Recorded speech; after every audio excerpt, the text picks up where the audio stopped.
Je suis Christina Mackenzie, je suis journaliste spécialisée dans la défense et j'étais auditrice de la 42e session du CHEAR, la meilleure, comme tous. Donc c'est moi qui vais m'occuper d'essayer de garder ces messieurs bien cadrés dans l'heure. Alors je vais vous les présenter rapidement. Donc à côté de moi, Bruno Lassalle, général de brigade en 2e section, qui entre 2009 et 2012 était le général adjoint opérationnel de la mission innovation participative qui accompagne les projets innovateurs, pragmatiques, peu coûteux, qui sont imaginés par les militaires eux-mêmes. Et depuis sa retraite en 2012, il est chercheur associé à la Fondation pour la recherche stratégique, où il se concentre principalement sur les problématiques de défense étudiées sous l'angle technico-opérationnel. Il donne aussi des cours dans des écoles ingénieurs diverses et variées. Il est secrétaire général de l'Institut français pour la résilience et l'intelligence, non pas artificielle, mais émotionnelle, depuis septembre 2023. Alors, qu'est-ce que c'est ? C'est une association qui expérimente des nouvelles formes d'entraînement, de formation, de sensibilisation ou d'apprentissage pouvant contribuer à la résilience individuelle et collective dont on a besoin en ce moment, il me semble. Alors après, j'ai René Chalma, Rémi, colonel de son état, le numéro 2 de la STAT, qui a énormément d'expérience dans l'artillerie. Il était dans le 32e régiment d'artillerie, 8e, 40e. Entre 2020 et 2022, il était chef de la division Parc, qui s'occupe de tout l'équipement terrestre et non pas des gazons et des fleurs, comme je pensais au début. En 2007, il était conseiller feu, radar de contre-batterie et défense solaire très courte portée au sein de la FINUL au Liban. Et en 95-96, il était chef de section de tir en Bosnie, donc beaucoup d'expérience pratique dans l'artillerie. Après, tout au bout, là, on a Patrick Michon, qui était... Ah, il était 56e session nationale, j'ai failli oublier. Patrick, lui, il était 31e session. Donc lui, il a commencé sa carrière en 72 à la DGA, au service de recherche et développement. Et puis, il a passé 19 ans à SFIM Industrie. Donc, ceux qui ne savent pas, c'est la société de fabrication d'instruments de mesure qui maintenant fait partie du groupe Safran depuis 20 ans. De 1999 à 2006, il a été directeur du marketing et de la coopération industrielle secteur terre et naval chez EADS, maintenant Airbus. 2008-2010, directeur export chez Sagem Défense et Sécurité. Et depuis 2010, il collabore avec P2M Expertise, qui aide les jeunes entreprises du secteur défense à se développer. Et il rédige aussi beaucoup d'articles sur la BITD internationale pour la revue Défense, entre autres.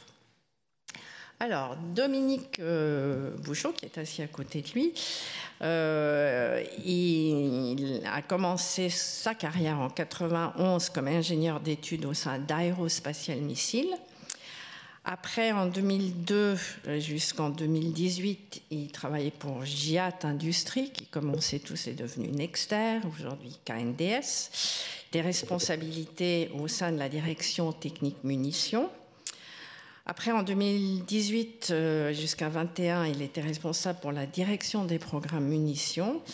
Et depuis 2022, il est au sein de KNDS responsable des programmes armes et munitions. Alors, à côté de moi, Jean-Bernard Curé, qui était 35e session du CHEAR. Il est aujourd'hui conseiller d'Éric Béranger, le PDG de MBDA, et d'Anne Diaz de Tuesta, l'administratrice, c'est dur à dire, gérante du groupement d'intérêt économique Eurosam. Il a été directeur de la stratégie produit du groupe MBDA. Et il a été directeur des études amont et directeur de programme toujours chez MBDA, et il est officier de réserve de la Marine nationale. Donc voilà toutes les personnes autour ou le long d'une table longue plutôt qu'autour d'une table ronde. Je vais laisser la parole pendant 5 minutes pour commencer à Bruno Lassalle. Bonjour à tous et à toutes. Je vais commencer en fait par rappeler 3 tendances structurantes et en forte évolution du champ de bataille. C'est d'une part une télédétection, c'est-à-dire une observation de la Terre de plus en plus précise, de plus en plus inquisitrice. En fait, on ausculte de mieux en mieux notre Terre, avec les moyens satellites, avions, drones, tout ce qui peut voir la Terre à distance. Par ailleurs, cette télédétection est encore affinée par le fait qu'avec l'intelligence artificielle, on peut faire des comparaisons de mêmes images prises à des instants différents, ce qui permet évidemment de décamoufler tout un tas de choses. Deuxième tendance, des feux de plus en plus fulgurants. On le voit bien avec l'Ukraine, que ce soit les feux de l'artillerie dans la profondeur, mais même les feux qui sont mis en œuvre par des manpads, individuellement. On voit bien que s'il est de plus en plus difficile pour un certain nombre de mobiles sur le champ de bataille de survivre. Si on fait la conjonction entre ces 2 premières grandes tendances, la télédétection et les feux, on voit bien que le temps de survie d'un objectif, une fois qu'il se découvre, est de plus en plus réduit. Et la troisième grande tendance que je souhaiterais souligner, eh bien ma foi, et on le voit, on ne l'a pas vu tellement dans les 2 premières années de la guerre en Ukraine, mais on l'a bien vu pendant la troisième, un certain nombre de drones qui finalement opéraient à peu près tranquillement sont maintenant brouillés. Et les contre-mesures sont de plus en plus efficaces, que ce soit des contre-mesures de type omnidirectionnel contre les systèmes de communication ou des contre-mesures avec des systèmes à rayonnement et des pots d'énergie directement sur des objectifs. Voilà donc en tête, si vous voulez, ce qui nous a apporté notre réflexion durant ces pratiquement presque 2 dernières années, en fait, ce sera terminé qu'à l'été, dans le cadre du groupe de travail numéro 5. Et je laisse la parole au collège Chalmin qui va vous présenter le besoin opérationnel. Merci mon général. Donc je suis le colonel Rémi Chalmin, je suis le numéro 2 de la section technique de l'armée de terre et à ce titre, non pas expert du domaine capacitaire, mais un petit peu. Dans ma brève présentation, il n'a pas été évoqué que je suis du monde capacitaire depuis une vingtaine d'années, je suis artilleur depuis 32 ans et j'ai œuvré dans tous les postes d'artillerie, de chef de section jusqu'à chef de corps inclus à la tête du 40e régiment d'artillerie, le seul régiment doté de la UF1 155 mm. Pour ceux qui n'auraient pas suivi, le retrait de service a été prononcé il y a 15 jours.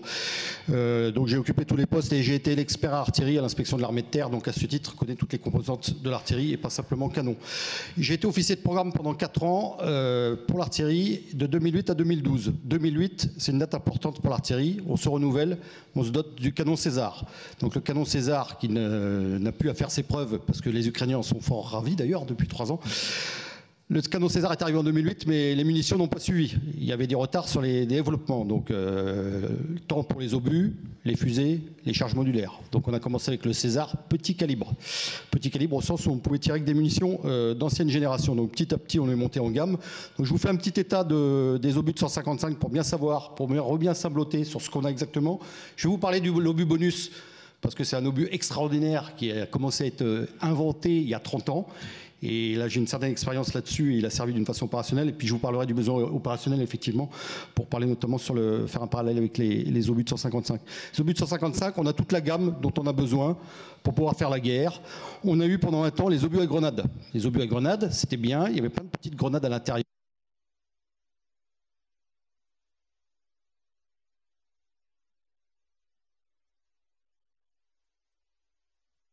On avait... Voilà, c'est revenu.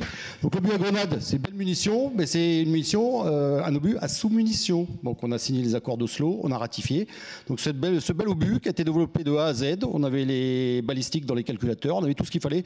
On l'a jamais tiré, ni même à l'entraînement, encore moins en opération. 2008, on signe Oslo, on ratifie, poubelle. Donc je ne donnerai jamais de chiffres, mais on a jeté des milliers d'obus ogres à grenade. On a gardé quelques-uns pour pour aider les mineurs à s'entraîner. Poubelle. Pareil pour les munitions, les roquettes du lance-roquettes multiples. Pareil, des milliers, les roquettes M26, poubelle. Obus qu'on a encore en dotation, le bonus, fiche de caractéristiques militaires 1995, arrivé dans nos stocks en 2005, une prouesse technologique extraordinaire faite conjointement par Nexter Munitions et Beaufort, le suédois. Les premiers stocks, on remplit nos stocks en 2005, on l'a toujours pas tiré. Donc la STAT, section technique de l'armée de terre, l'essaye. 2008, on essaye, les premiers résultats ne sont pas très concluants. Pourquoi ? C'est un obus intelligent, mais il est tellement intelligent qu'on en revient à l'artillerie de bon papa. Donc l'artillerie de 1914, et là on s'aperçoit qu'une balistique, c'est une balistique. Et si on se trompe sur la durée des vents, la durée de programmation de la fusée, on se trompe d'un dixième de seconde, ben votre obus il ira s'écraser au sol. Donc on fait les évaluations, 2009 c'est bon, il est bon de guerre, on se l'approprie. Donc on fait en sorte que tous les régiments se l'approprient. Donc moi j'ai fait tirer les 6 régiments dotés de César, je les ai tous fait tirer un par un entre 2010 et 2012. Génial. Je vous fais juste un petit rétexte de cet obus, j'en ai tiré 198, donc quasiment 200 charges modulaires. J'insiste bien sur la notion de charge modulaire. Beaucoup disaient ouais le bonus il a sous-munition. C'est pas la définition de sous-munition. On reprend la définition de sous-munition, c'est pas sous-munition. Donc on a le droit, et les accords d'Oslo, on a fait en sorte. Donc c'est 2 charges militaires, donc j'ai tiré à peu près 200 charges modulaires. Taux de réussite de coup au but, plus de 70%. Largement au-dessus des objectifs qu'on s'était fixés, qui étaient à 56%. Donc super munitions. J'ai fait du soutien à l'exportation pour le vendre à certains pays, je ne nommerai pas ici. Tout de suite, ils en ont voulu. L'industriel ne savait plus le fabriquer. Donc ils ont dit, on peut vous racheter vos stocks. Bon, on avait rentré plus de 4000 à peu près. Le bonus a servi en opération en Irak. Il a fallu montrer patte blanche aux Américains et donc on l'a utilisé en 2016 en Irak. Il a fait un tabac. Donc on a le bonus en stock, on a les obus explosifs nouvelle génération. Ils sont arrivés un petit peu après le César, donc vers 2009-2010. Ils étaient ces munitions à risque atténué. Enfin c'était tellement atténué qu'il n'exposait pas l'impact. Donc c'était atténué aussi pour l'ennemi. Donc on a les obus explosifs F4, F5, je ne rentre pas dans le détail. On a ça en stock, il n'y a pas de problème. On les a donnés aux Ukrainiens. En 2022, quand on a donné les Césars, certains dans les états-majors se sont dit « cool, on va se débarrasser des munitions d'ancienne génération ». Mauvaise idée, ils seraient fait péter la gueule avec. Les obus d'ancienne génération, vous ne les tirez pas en pleine charge avec le César. Ça ne tire pas en charge 6, ça explose dans le tube. Donc on a donné les obus F4, F5 aux Irakiens, ça marche très bien. Les obus éclairants, 52 calibres, compatibles du César pleine charge. Ou les obus fumigènes, 52 calibres, pleine charge. Fiche d'expression de besoin, fiche de caractéristiques militaires, 2009. Votre humble serviteur, jeune lieutenant-colonel, l'a rédigé en 2009. Les obus éclairants sont arrivés en dotation dans l'armée de terre pour l'entraînement l'année dernière. Éclairant visible, éclairant infrarouge. Remarquable. On l'avait testé depuis 2008 en mortier de 120. Ça fait un tabac. Fiche les obus fumigènes, expression de besoin, 2009, pareil, ils ne sont pas encore qualifiés, on espère qu'en fin d'année. Donc développement, tout ça pour vous dire, développement d'une munition 52 calibres qui résiste à l'accélération du César en pleine charge. Donc certes, il ne part pas tellement plus vite qu'avec les UF1. On lui demande de tirer à 40 km, donc il part avec une accélération double. Il part avec une pression double dans la chambre, donc c'est autre chose. Donc les obus éclairants comme les fumigènes, on a voulu les acheter à l'export. On s'est demandé s'il n'y en avait pas ailleurs. Côté 2008-2009, il n'y a aucun pays au monde qui ne savait fabriquer un obus éclairant ou un obus fumigène 52 calibres compatible du César. Pas même les Allemands ou les Américains, encore moins. Donc on a lancé ce développement. Donc tout ça pour vous dire que les obus 52 calibres, donc on change du 39 calibre, c'est extrêmement complexe à construire du fait de cette accélération et de cette pression dans la chambre. Donc nos anciens ont été visionnaires avec le bonus, puisque c'est le premier obus qui était 52 calibres, donc il est arrivé en 2005, il tient la charge, on le tire 32-33 km, on n'arrivera pas à faire mieux. Donc l'obus éclairant qui arrive, l'obus fumigène, ça sera 32, 33, allez, 34 km si le vent est porteur. L'obus explosif, c'est 38 km, on ne fera pas mieux. Donc maintenant, c'est l'avenir. Qu'est-ce qu'on va faire? Un obus qui tire plus loin, pourquoi? Dès lors qu'il n'est pas guidé, on va voir sa vie des limites. Donc maintenant, je vais juste vous parler vite fait du besoin opérationnel de l'armée de terre. On est résolument plus tourné vers l'obus. Il n'y a pas d'expression de besoin en obus, je parle bien en obus. Alors il y avait bien certains industriels, quand on a démantelé l'ogre, qui m'avaient proposé de le transformer, on enlevait les grenades, on mettait quelque chose dedans. On m'a proposé un distributeur de bouteilles d'eau. Super rentable, hein. Vous distribuez des bouteilles d'eau, donc on a distribué 5 litres d'eau à travers un obus. Vachement intéressant, quoi. Je passe l'intérêt de sa chose et le coût. Et puis on m'avait proposé aussi un distributeur de tracts. Révolutionnaire. L'extermination m'a dit en 2008, et si on le transformait en distributeur de tracts sur la population? Je dis ok pour distribuer des tracts, mais alors le type qui va récupérer le CAFU c'est le reste de l'obus qui va tomber à Mach 2 sur les amis qu'on veut convaincre. Je pense qu'il ne sera pas très content. Donc vous aurez beau balancer des tracts, le CAFU, il ne fera pas de tabac. Donc pour l'instant, on n'a plus d'expression de besoin. On est résolument tourné vers deux choses, les frappes longue portée terre, donc un nouveau concept avec une hybridation en termes de missiles, de roquettes. On n'est plus sur l'obus. Et puis on est résolument tourné vers ce qu'on appelle les munitions téléopérées, les MTO, un mélange de drones et autres. Et donc ça n'a plus rien à voir avec la trajectoire classique d'un obus d'artillerie. Voilà ce que je voulais dire. Je pourrais durer jusqu'à ce soir, surtout que c'est mercredi, je pourrais être invité. Merci beaucoup. Je passe la parole à Patrick.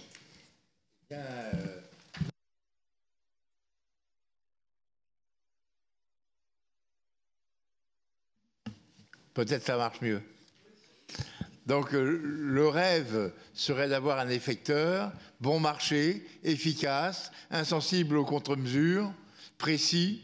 Bon, en réalité, on n'a pas. Hein. Il faut être sérieux, on peut rêver, mais il y a au moins, dans cette belle liste de demandes que nous faisons au Père Noël, il y en a au moins un qui n'est pas réalisé. Donc il y a 13, hein, le chiffre est peut-être intéressant, il y a 13 types d'effecteurs. Bon, les obus classiques ou cargo, ils sont en service, ils sont mûrs. Alors, j'ai oublié de dire qu'il fallait qu'ils soient disponibles aussitôt que possible. Ils ont un bas coût, ils ne sont pas très précis. Enfin, pas très précis. Ils sont précis, effectivement, mais peut-être moins que l'on le souhaiterait. Mais ils sont insensibles au brouillage des communications, puisqu'il n'y a pas de communication. Et ils sont insensibles à tout ce qui est énergie dirigée, électromagnétique ou laser. Tout ça. Donc, c'est la situation du jour, mais on voudrait faire mieux. Donc, obus à sous-munitions, bien, le colonel en a parlé. Tant que l'accord d'Oslo est valable, on n'y a pas droit. C'est dommage, puisque on savait faire des choses intéressantes, mais on applique les conventions internationales. Alors maintenant, on va aller à plus précis, des obus de précision avec un guidage inertiel, ou GPS, ou un mélange des deux. Alors là, c'est en service, au moins dans certaines armées. Le coût est très élevé, la précision est très bonne, mais c'est sensible à des brouillages de communication, insensible à l'énergie dirigée.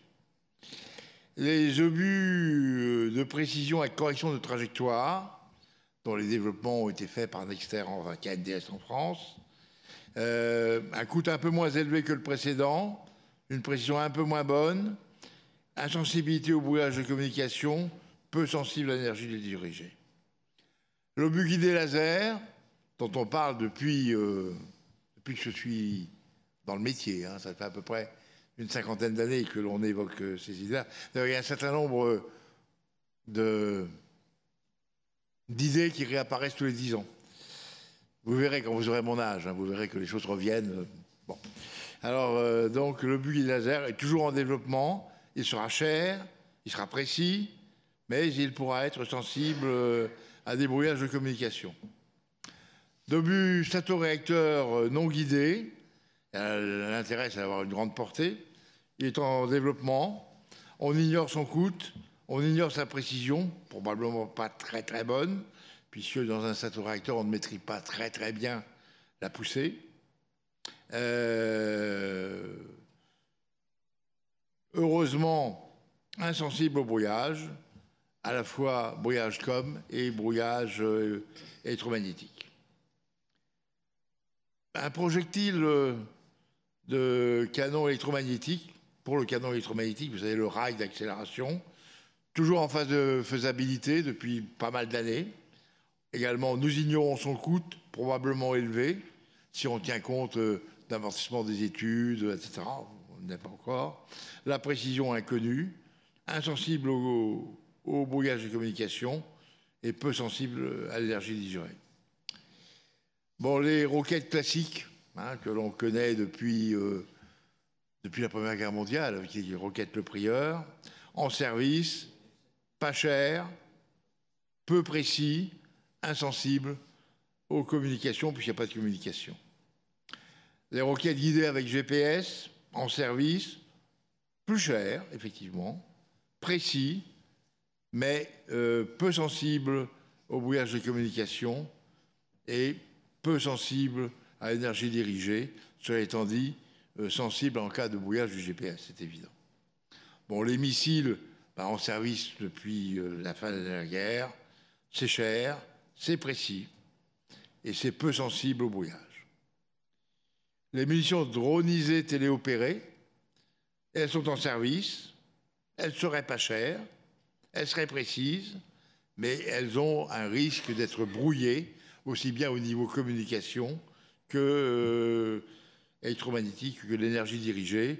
Donc, il vaut mieux les utiliser contre un adversaire pas très évolué technologiquement parlant, parce que sinon il peut vous brouiller des choses. Filoguidés, donc les mêmes munitions dronisées filoguidées ou un drone rôdeur, également en service, peu cher, précis, insensible au brouillage de communication, mais malheureusement très sensible à l'énergie dirigée.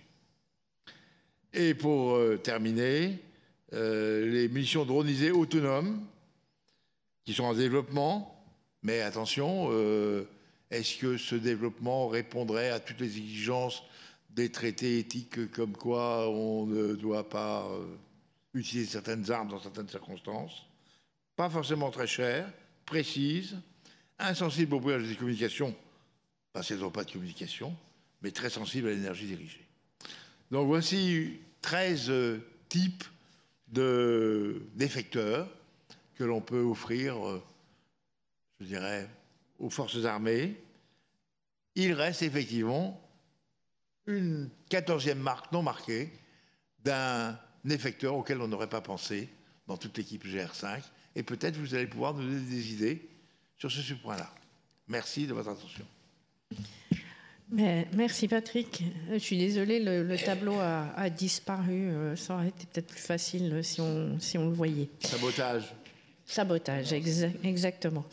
Je passe la parole à Dominique Bouchot. Alors, je vais vous donner quelques détails sur les munitions cargo d'artillerie. Le colonel Chalmin a déjà bien débroussaillé le sujet. Alors, pourquoi les munitions cargo d'artillerie? Bon, l'artillerie, comme l'a dit le colonel, on utilise traditionnellement comme effecteur des munitions explosives. Alors, pourquoi les munitions cargo d'artillerie? Parce que, elles ont une capacité d'emport importante en charge utile. Alors effectivement, vous avez mon colonel parlé de l'obus Ogre, qui a été retiré du service après la signature de la Convention d'Oslo. C'est un obus qui permettait de couvrir une zone de 10 000 mètres à 20 000 mètres carrés, suivant la portée de tir, à peu près un peu plus de 30 km, avec 63 bombelettes, charge creuse, qui permettaient de détruire des chars et de neutraliser des fantassins. Donc c'était absolument diabolique comme armement. Alors pourquoi il a été retiré du service? À cause des DODS, donc des munitions non explosées sur le terrain, parce que des bombelettes, effectivement, pour les enfants en particulier, ça ressemble à des jouets. Alors en plus, cette bombelette était munie d'un ruban pour la stabiliser en vol et ça posait de gros problèmes d'éthique. Donc ça a été retiré du service, bien que on a eu un programme en coopération internationale avec les Américains, le GMLRS, sur lequel on s'était engagé à réduire le taux de DODS à moins de 1%, je crois. C'était vraiment réduit, mais bon, ça a été abandonné. Donc, capacité d'emport, portée accessible, plusieurs dizaines de kilomètres, que ce soit l'obus d'artillerie ou la roquette, temps de vol réduit à la cible. Alors ça, c'est fondamental, puisque quand vous allez vouloir de traiter des cibles dans la profondeur, le délai d'action à la cible est très important. Alors typiquement, les obus d'artillerie et les roquettes, ça permet d'assurer un temps de vol de moins de 2 minutes à 40 km. Ça vous donne une idée du délai qui peut être laissé à l'adversaire pour réagir, il est quasi nul. Invulnérabilité à la DSA, alors DSA c'est la défense aérienne, quand même très très difficile d'intercepter une roquette ou un obus. Diversification des effets déposés à la cible. Alors les bombelettes, bon, on n'en parle plus. Les mines, ça pourrait revenir. L'éclairant, vous en avez parlé, mon colonel. Le fumigène, bonus, vous en avez parlé. Et éventuellement d'autres effecteurs. Donc là, je passerai la parole au général Lassalle qui vous présentera ce que pourrait être un effecteur performant. L'effet surfacique des munitions cargo, donc la saturation de zone, ça c'est un effet militaire qui est très important et que malheureusement les forces ont perdu avec le retrait de service de l'obus Ogre. Alors je voudrais faire quand même une remarque, certains pays, si vous avez lu la presse, en particulier les pays baltes, sont en train de se retirer de la convention d'Oslo, pour se laisser la possibilité de réutiliser ces obus-là. Bon rapport coût-efficacité, donc les obus c'est quelques kilo-euros, charge modulaire compris, ce qu'on appelle le coût complet avec la fusée, à quelques dizaines de kilo-euros pour les roquettes, et puis très forte maturité technologique, TRL 7 à 9, donc 7 c'est qualifié en service, 9 ça a été utilisé opérationnellement. L'acquis est relativement important, l'acquis technique et technologique chez les industriels, tout le rétex des roquettes et MLRS et des avant-projets qui ont pu être menés, en particulier chez nos camarades missiliers, et puis l'acquis chez les munitionnaires, je dirais, conventionnels, comme KNDS, sur le 39 puis le 52 calibre. Passer à la...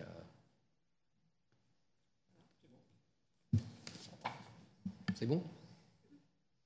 Oui.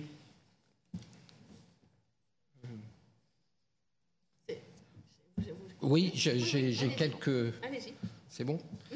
Alors, vous avez à l'écran le système MLRS, donc le porteur M270, qui est un porteur Bradley américain à la roquette. Donc là, une roquette typiquement d'artillerie, ça a la capacité d'embarquer une charge utile relativement importante. Donc, par exemple, la M26 emmenait 644 bombelettes. Rappelez-vous, l'Ogre, je vous ai dit, c'était 63, donc c'est 10 fois plus. Slide suivant.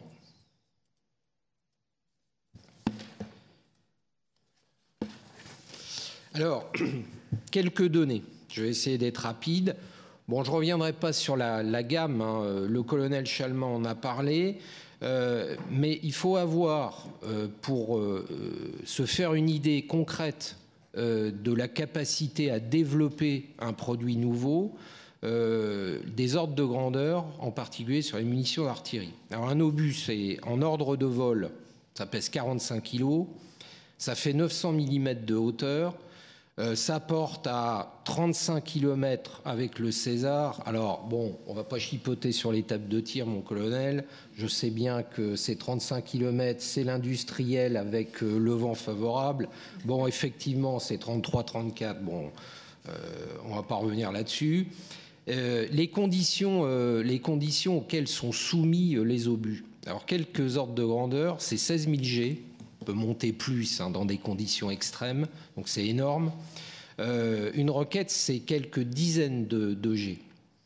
C'est une vitesse de 990 mètres par seconde, donc ça veut dire qu'on est pratiquement entre Mach 2 et Mach 3 pour ceux qui viennent du domaine aéronautique. Et on a surtout des vitesses de rotation de l'objet sur trajectoire qui sont très importantes, puisqu'on monte à plus de 300 tours par seconde. Donc vous imaginez bien que la charge utile, il va falloir qu'elle tienne ces environnements. Températures d'utilisation sont assez larges, de moins 40 à plus 63. Bon, après les compatibilités aux normes de développement qu'il faut avoir à l'esprit parce que tout ça, ça induit des coûts de développement, des durées de développement qui sont des fois très longues et des volumes d'essais à réaliser très importants quand on va être en particulier complètement compliant au STANAG de l'OTAN. Alors on essaye dans la majorité des cas de s'en rapprocher, mais dans certains cas, en particulier pour les armes lourdes, c'est quasiment impossible puisque ce sera des milliers de coups à tirer. Bon, les durées de vie, c'est 15 ans sans maintenance. Bon, on voit que dans les stocks, on peut arriver à plus de 20 ans. Transparent suivant. Bon, la gamme, donc vous avez le bonus, l'éclairant visible, donc il y a une diversité des charges utiles embarquées. Un bonus, c'est 2 canistères qui contiennent 2 munitions terminales anti-char avec un module de détection dans l'infrarouge, je ne vais pas rentrer dans les détails. L'éclairant visible, on largue une chandelle qui va être freinée sur trajectoire avec un parachute. Je vais vous montrer après comment ça fonctionne. Et le fumigène, on largue des pots fumigènes. Donc toute cette technologie-là, on la maîtrise. Alors KNDS, bien sûr, mon groupe, mais d'autres en Europe. Alors effectivement, là où le colonel Chalmin a raison, on est assez peu nombreux à maîtriser la technologie pour le 52 calibre, pour laquelle les environnements de tir sont extrêmement pénalisants. Alors en particulier, on peut citer Rheinmetall en Allemagne, qui, bon, soyons honnêtes, est capable de faire aussi des munitions de cette gamme. Slide suivant. Alors la séquence de tir bonus, le colonel en a parlé, c'est assez compliqué. Donc vous avez plusieurs phases de l'éjection de l'obus, d'une phase balistique. On va éjecter dans un premier temps ce qu'on appelle des cylindres qui vont pour avoir pour fonction de ralentir les sous-munitions sur trajectoire, pour les mettre dans des conditions aérodynamiques de vol qui assurent leur stabilité. Donc ça, c'est la phase 2. La phase 3, on a le vol proprement dit de ce qu'on appelle la sous-munition anti-char. Et puis la phase 4, c'est la détection et la destruction du blindé. Donc les bonus, c'est une munition anti-char. Ce n'est pas une munition qui a une vocation à détruire des cibles de type infanterie débarquée. Slide suivant. Alors la même chose pour l'éclairant visible. Donc vous voyez que la philosophie est toujours la même. Gestion sur trajectoire d'un étagement de différentes éjections. C'est un peu comme un lanceur spatial. Bon, on a des technologies particulières qui y sont associées. Donc on peut passer au slide suivant, mon général, s'il vous plaît. Alors première phase, on va dépoter la chandelle, qui est un petit objet qui pourrait éventuellement ressembler à ce dont vous parlera le général après. On va le freiner avec un parachute. Et slide suivant, dans la chandelle, vous avez des pots éclairants qui eux-mêmes sont freinés avec des parachutes. Alors il faut savoir que tout ça, les équipes ont réacquis un certain nombre de savoir-faire qu'on avait perdu en France, puisque le 39 calibre, les éclairants, les fumigènes, ça a été développé dans les années 70. Donc on avait complètement perdu le savoir-faire, et en particulier, on a été obligé de réacquérir le savoir-faire avec nos fournisseurs sur les parachutes. Vous avez des parachutes très très particuliers qui s'apparentent aux parachutes qui sont utilisés dans le domaine spatial. Oui. Dernière slide, j'arrive au bout. Et ben voilà. J'ai fini. Je passe la parole à mon voisin. Oui, donc nous avons fait le tour des différentes possibilités de vecteurs et de charges, et nous avons constaté qu'il y avait d'une part le brouillage et d'autre part les défenses solaires qui pouvaient être les ennemis de l'artilleur. Parce que bien que ce soit difficile d'intercepter une roquette ou un obus, la défense solaire fait des progrès. Hein, que ce soit du côté ukrainien ou du côté russe, les défenses solaires ont été efficaces pour intercepter les obus et les missiles. Et donc, le problème que l'on s'est posé, c'est comment être beaucoup plus résistant aux contre-mesures, notamment au brouillage du GPS, d'une part, et à la défense solaire. Et une idée qui utilise également la réacquisition de technologies sur les affaires de dépotage. Et je vois dans l'assistance Nathaniel Seidenberg qui a travaillé là-dessus il y a une quarantaine d'années. Donc l'idée, c'est de partir d'une roquette guidée et de la doter de plusieurs têtes éjectables qui sont elles-mêmes autoguidées. Et à ce moment-là, ça permet d'avoir les roquettes mères qui n'ont pas besoin de GPS, puisqu'il leur suffit de dépoter les têtes éjectables à proximité de l'objectif, mais sans une extrême précision. Donc le guidage des roquettes mères est purement inertiel. Et à ce moment-là, les têtes éjectables qui sont dispersées vont également vers l'objectif par inertie.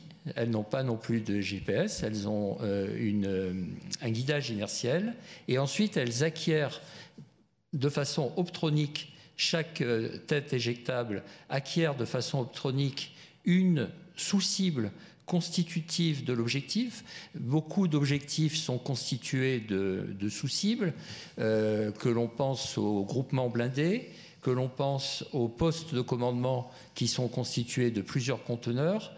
Une batterie solaire, évidemment, est constituée de plusieurs véhicules et un dépôt logistique est constitué de plusieurs citernes. Donc, ces différentes têtes éjectables, par exemple 3 par roquette, chacune des têtes va sur une cible de l'objectif. Et comme elle a un autodirecteur optronique, elle est conduite sur sa cible par autoguidage avec l'autodirecteur optronique. Ça, c'est pour l'aspect, on élimine toute référence au GPS parce qu'on est soit inertiel au niveau des roquettes, soit inertiel au niveau des têtes éjectables, soit autoguidé au niveau des têtes éjectables. Et pour l'aspect pénétration des défenses, on utilise la distance nodale, c'est-à-dire la distance latérale entre l'objectif et la trajectoire de la roquette. On passe, si vous voulez, légèrement sur le côté ou largement sur le côté pour gêner la défense solaire. Et après, on largue les têtes éjectables qui, elles, sont très petites, qui ont des signatures très faibles et donc qui sont très difficiles à intercepter. Donc on gagne à la fois du côté de l'interception par les défenses solaires et du côté du brouillage GPS. Donc, planche suivante, s'il vous plaît. Donc, pour détailler un peu de comment est constituée une tête éjectable, c'est un véhicule aérien piloté de longueur inférieure à 1 mètre, de calibre 100 mm, qui fait une quinzaine de kilos. Donc, comme je l'ai déjà dit, le préguidage vers l'objectif est un préguidage inertiel. Ensuite, le capteur optronique fait une reconnaissance automatique de cible par un traitement d'image dont l'architecture émule un réseau de neurones. On acquiert la cible, donc soit le blindé, soit le conteneur du poste de commandement, soit la citerne du dépôt logistique. On l'acquiert sur imagerie. On utilise des technologies civiles, typiquement du monde de l'automobile.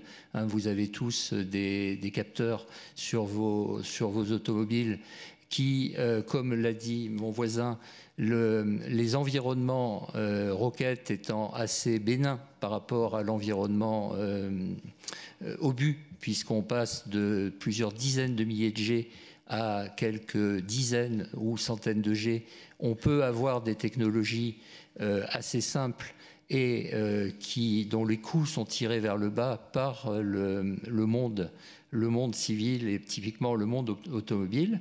Donc les senseurs sont des senseurs bas coût de technologie civile, et la charge militaire est une charge militaire multi-effet avec une fusée d'armement intelligente, puisque le principe, c'est de pénétrer la protection de la cible, de faire un trou, et de passer dans ce trou une deuxième charge qui fait un effet létal subséquent à la traversée de la protection. Donc on peut passer à la planche suivante. Donc d'un point de vue, si on remonte au niveau du système, les différentes caractéristiques qui sont différents avantages du point de vue du groupe de travail, c'est une pénétration des défenses solaires due à la distance nodale des roquettes mères ainsi que la multiplicité et la faible signature des véhicules TEAM. Donc cet ensemble permet de pénétrer les défenses solaires. C'est l'insensibilité aux contre-mesures électromagnétiques parce qu'on a relaxé les besoins de précision de navigation des roquettes mères du fait de l'autoguidage des véhicules TEAM, et donc on n'utilise pas le GPS ou le GNSS, enfin les recalages d'inertie par satellite.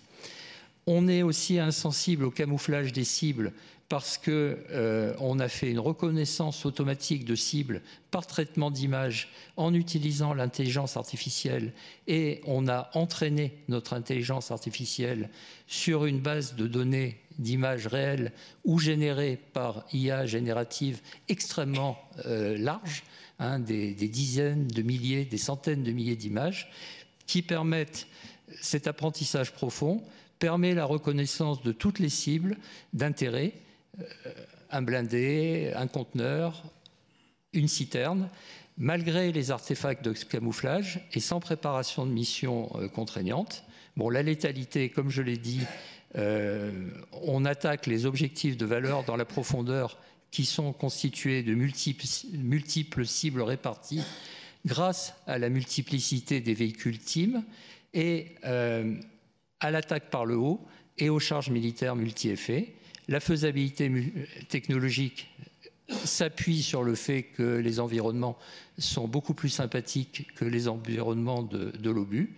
Et du point de vue des aspects éthiques, la compatibilité avec les règles d'engagement, eh bien, c'est de vérifier qu'il y a un écart suffisant entre les objectifs attaqués et les implantations civiles. Évidemment, si le PC d'armée est au milieu, et c'est malheureusement ce qui se pratique de plus en plus, c'est dans un hôpital et à côté d'une école et en face d'un établissement liturgique, ça devient difficile de respecter toutes les règles d'engagement. Voilà ce que je voulais. Donc c'est un concept que le groupe de travail a produit pour l'intérêt général.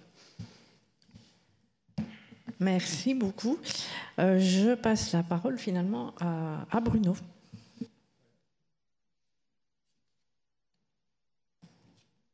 Donc en fait, parallèlement au concept TEAM qui exploite une roquette. Oui.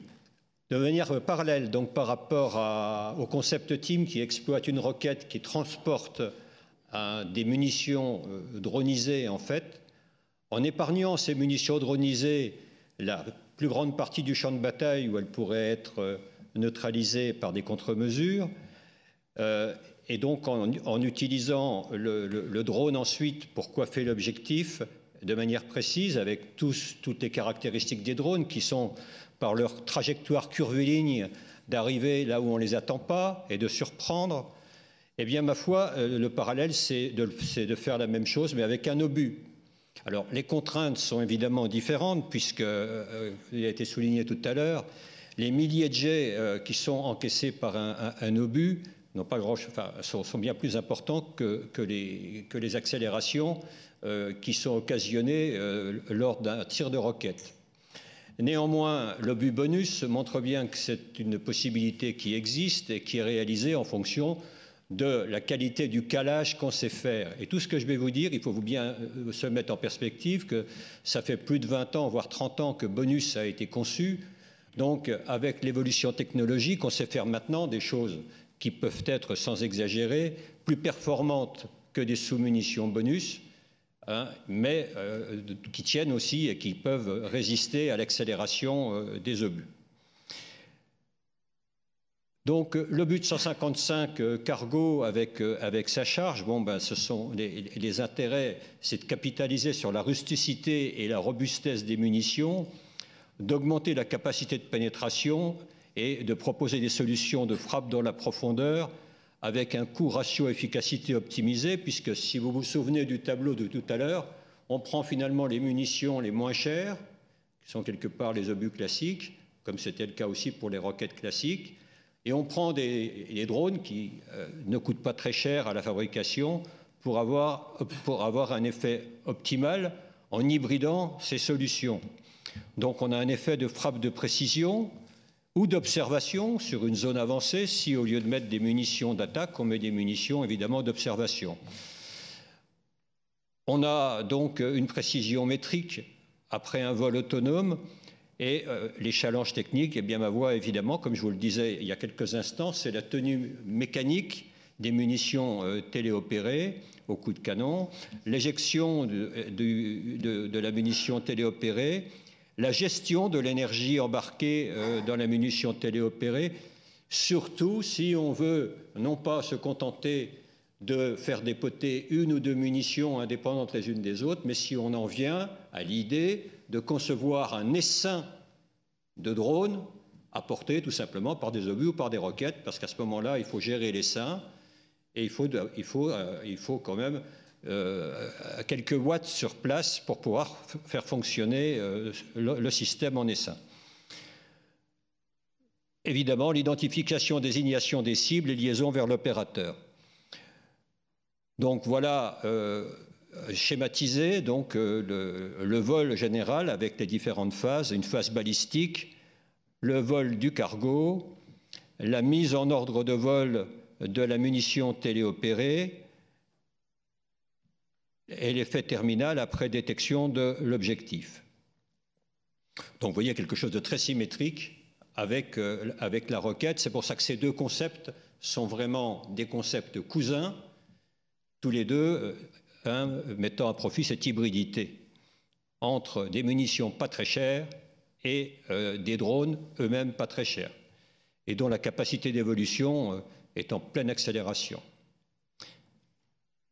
Bon, voilà, pour préciser, je vous ai dit, il y a la possibilité de former un essaim, en plus c'est un peu à la mode, et par dépotage sur l'objectif, voire entretenir l'essaim.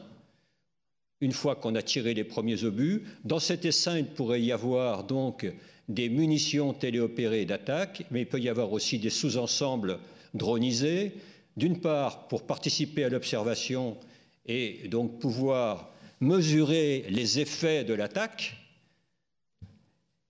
C'est ce que matérialisent les petits drones là avec les triangles bleus qui permettent de faire de l'observation et d'appréciation donc des dégâts obtenus. Et puis un drone de communication qui lui va monter alors que les autres vont plutôt descendre, de manière à établir une communication de manière succincte mais suffisante avec les hommes à l'arrière, de manière à ce que ce système ne soit pas aveugle et que l'homme reste dans la boucle. Et ça permet comme ça d'avoir une frappe qui soit à la fois une frappe précise, maîtrisé et l'homme restant dans la boucle. Alors évidemment, on peut aussi imaginer un système complètement automatisé, mais quelque part, c'est bien ce qui ne répond pas aujourd'hui à un certain nombre de règles d'éthique que notre pays tient à respecter. Voilà, Christina, j'en ai terminé. Je me suis rendu compte que j'ai oublié une planche qui est commune. Oui. Qui est commune On peut revenir en arrière. Qui est commune aux deux concepts, qui est l'aspect coopération européenne et qui fait le lien avec le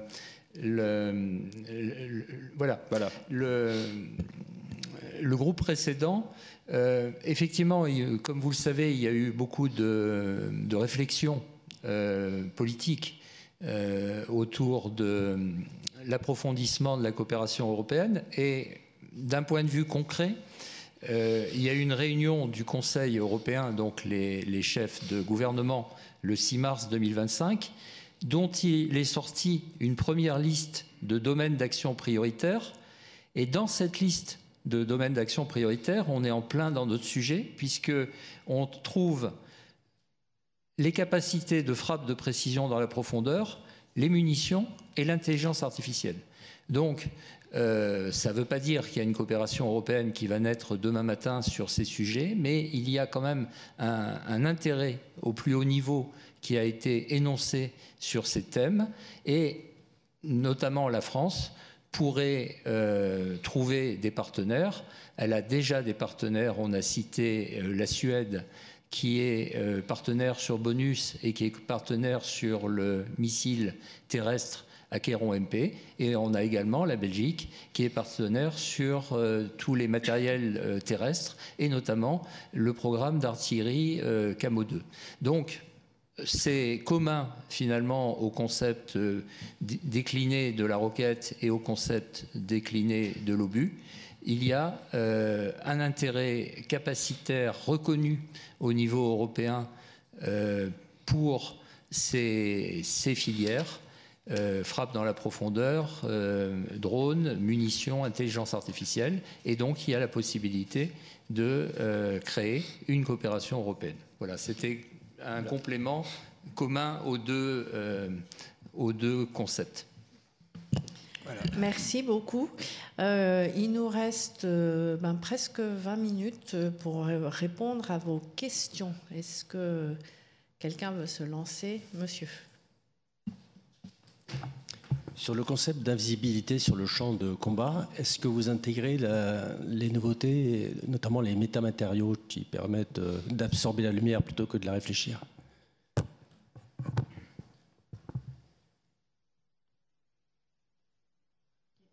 Qu'est-ce qui veut répondre?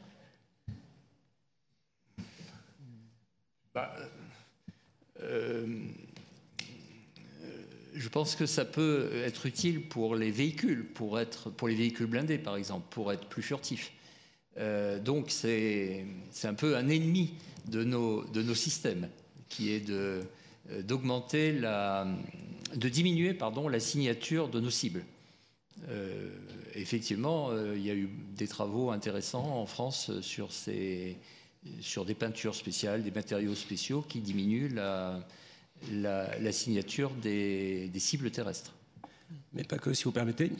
Le renseignement, c'est le renseignement satellitaire. Et la guerre, c'est le mouvement. Sauf, on a bien vu qu'il y avait aussi le rematch des tranchées, la guerre de position. Donc le mouvement, c'est ce qui rend l'objectif détectable et donc aussi ciblable. Donc c'est pour ça que les métamatériaux sont utiles aussi dans cet axe. Oui. Donc vous êtes dans notre opposition, en fait. Oui.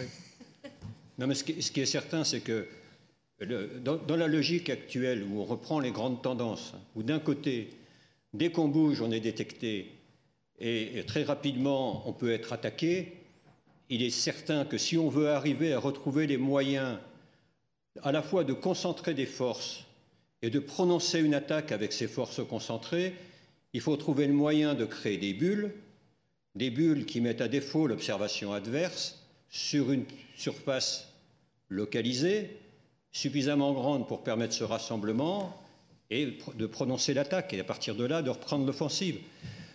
Créer ces bulles, ce n'est pas forcément simple, parce qu'il faut avoir à ce moment-là des moyens de contre-contre-mesure, ou bien des moyens de contre-mesure pour obtenir un brouillage localisé, et à moins de savoir imaginer au niveau militaire et construire, mais peut-être grâce à la STAT, la fameuse cape d'Harry Potter, qui donne une zone d'invisibilité, eh bien, on n'en est pas là.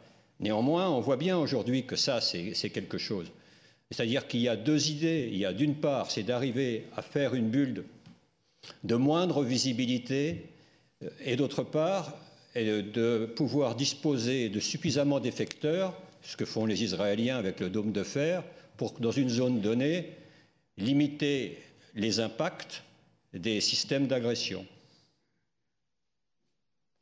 Rémi, vous vouliez rajouter quelque chose? On revient à la notion de camouflage. Pendant la Première Guerre mondiale, on avait pas mal d'artistes, de peintres qui créaient des faux blindés, etc. Et ça revient complètement d'actualité. Donc là, on vient de lancer un appel à idées via l'Agence de l'innovation de la défense pour redévelopper des leurres. On en a testé quelques-uns depuis 2 ans, là, nous, la STAT, effectivement. Et c'est quelque chose auquel on ne pensait plus, qui est cruellement d'actualité. Je vais vous donner un exemple. L'année dernière, la 11e brigade parachutiste a testé des leurres de faux César gonflés. Mais comme les jouets chez McDonald's, et on y revient. C'est quelque chose qui revient pour essayer de leurrer avec tous les types de véhicules. Donc, il y a la notion de structure gonflable, mais il y a plein d'autres idées, donc je ne peux pas dévoiler ici, mais c'est quelque chose auquel on ne pensait plus. Je ne sais pas si je réponds à la question, mais voilà, c'est quelque chose qui revient. Oui, monsieur. Alors, j'aurais 2 questions. D'abord, une question peut-être un peu philosophique. Est-ce vous pensez qu'on va vers une prééminence de plus en plus importante d'armes intelligentes relativement précises, ou est-ce qu'il restera toujours une part importante, je dirais, d'armes d'interdiction très simples, mais qui tireront, je dirais, un petit peu n'importe où pour empêcher des attaques, par exemple? Puis ma deuxième question, c'est que vous avez évoqué des canons d'une portée de 35 à 40 km, je crois que c'est depuis longtemps. Est-ce que vous pensez qu'on pourrait imaginer un jour des obus qui aillent beaucoup plus loin? Dominique, peut-être. Oui, je vais répondre sur les canons. Alors oui, il y a actuellement des études qui sont menées sur une artillerie 58 calibres. Alors le calibre, c'est moins le calibre qui est important dans un canon que le volume de la chambre. Donc effectivement, il y a une réflexion pour atteindre des portées de 60 km. Ce qu'il faut savoir, c'est que l'artillerie canon, elle est complémentaire des autres moyens. Il n'y a pas de compétition entre les roquettes, les missiles et les canons. Il y a un segment, et je dirais même il y a un segment pour les MTO, parce que tirer un coup de canon à 10 km, c'est peut-être un peu riche. Alors il y a les mortiers aussi, on ne va pas parler des mortiers ici, mais il ne faut pas les oublier, parce que c'est très efficace.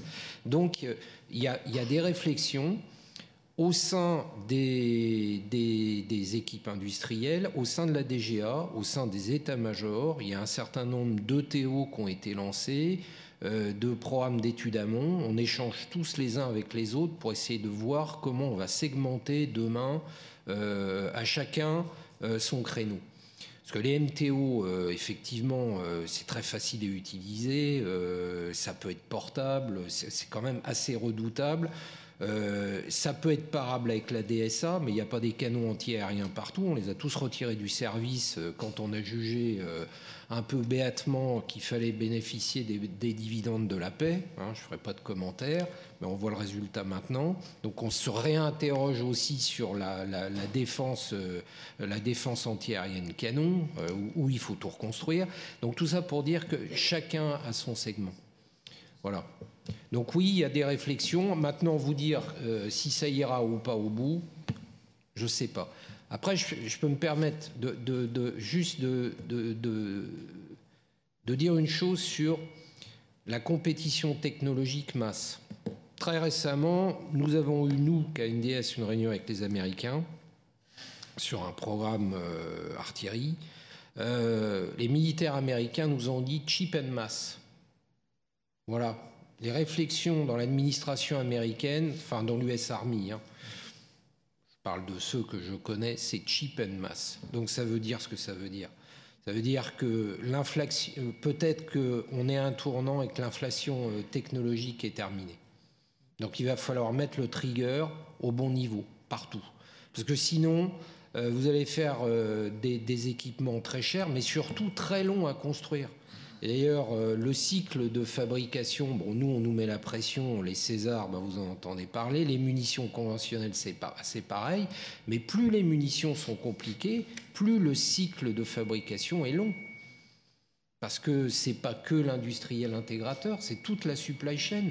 Donc, il faut penser tout ça. Et ça, effectivement, ça va être une révolution dans les bureaux d'études, parce que tous les ingénieurs que vous avez à cette table, on s'est tous fait plaisir, mais c'est fini.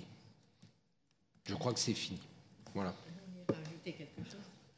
Non, je suis complètement d'accord. Enfin, les leçons de l'Ukraine, c'est à la fois cheap and mass. On voit bien que le nombre d'obus que chaque camp est capable de produire en un mois est essentiel. Et puis c'est également la longue portée. Hein. On a bien vu que de frapper dans la profondeur, et ça, la longue portée, ça demande quand même du guidage, ça demande quand même des technologies, qui sont, ça demande des senseurs. Et après, il faut effectivement que ces senseurs, on revient à ce que je disais sur les technologies plus proches du civil, ces senseurs, il faut peut-être oublier le 3 sigma, excusez-moi, dans cette enceinte chère à la DGA. Hein, dans ces spécifications qui sont toujours des spécifications à 3 sigma de tous les côtés, dans toutes les dimensions. Alors effectivement, quand on vise le 3 sigma dans toutes les dimensions, eh ben, c'est cher, ça prend du temps, on fait des développements en 10 ans et on peut faire, en se contentant de 2 sigma, on peut faire des choses plus rapides, plus immédiate, et quand on est poussé par les besoins et par les besoins opérationnels, eh bien on se dit que quelque chose qui tient 2 sigma et qui est accessible en 3 ans et demi, c'est mieux que quelque chose qui tient 3 sigma et qu'on va mettre 9 ans à acquérir. Voire 5. Voire 5 sigma. Mais ça, c'est un changement culturel que je n'attaque pas du tout la DGA, hein, que tous nous devons. Il y a eu la création de l'agence d'innovation de défense, etc. Enfin, mais d'ailleurs, je pense que le délégué va en parler. Il y a un changement de façon de penser. Hein, on n'est plus dans le programme Apollo, on est dans d'autres choses qui doivent arriver plus vite, de façon, alors je dirais pas moins chère, mais industriellement plus accessible. Oui, juste une petite remarque.